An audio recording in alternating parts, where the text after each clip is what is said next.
Pelaksana tugas atau PLT Bupati Kepulauan Meranti Asmar mengeluh soal banyaknya PNS yang ketakutan dan mengundurkan diri dari pemerintahan kabupaten masing-masing.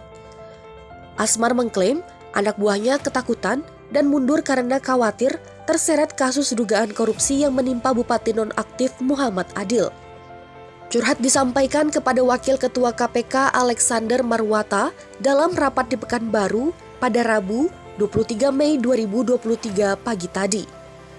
Asmar dalam rapat menyebut para pegawainya takut terseret dalam kasus yang ditangani KPK saat ini.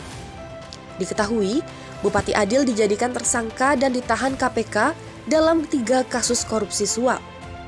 Menanggapi aduan Asmar tersebut, Wakil Ketua KPK mengatakan Bupati dan Wakil Bupati tak seharusnya kesulitan apabila anak buahnya hendak mengundurkan diri karena takut dipanggil KPK. Ia mengatakan mengundurkan diri sebagai ASN itu hak dan pasti akan ada yang mengisi kekosongan posisinya. Ia mengatakan kesadaran hukum masyarakat kita memang masih rendah, seolah-olah saat dipanggil aparat hukum langsung merasa bersalah. Padahal pemeriksaan oleh aparat hukum harus dilihat posisi dan kapasitasnya, apakah sebagai saksi atau tersangka. Alex menyebut, sekalipun seorang saksi terbukti terlibat dalam kasus ataupun terbukti membuat suatu dokumen, belum tentu ia ditersangkakan. Alexander Marwata mengatakan banyak faktor yang perlu ditelaah.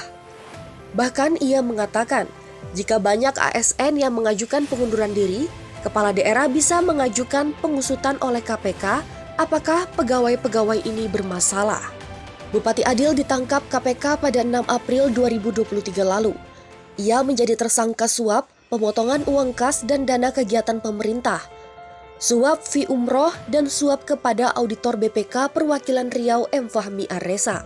Dalam perkara ini, KPK sudah menetapkan 3 tersangka yakni Bupati Adil, Fahmi Arresa, dan ex-PLT Kepala BPKAD Kepulauan Meranti Fitriah Nengsi. Selain itu, KPK juga telah mencegah bepergian ke luar negeri sedikitnya terhadap 14 orang. Mereka yang dicekal merupakan pegawai BPK Perwakilan Riau, PNS Kepulauan Meranti, dan pihak swasta. Sebelumnya pada 2021 lalu, KPK juga telah menangkap Bupati Kuansing nonaktif Andi Putra yang terbukti menerima suap sebesar 500 juta rupiah dari PT Adi Mulia Agrolestari.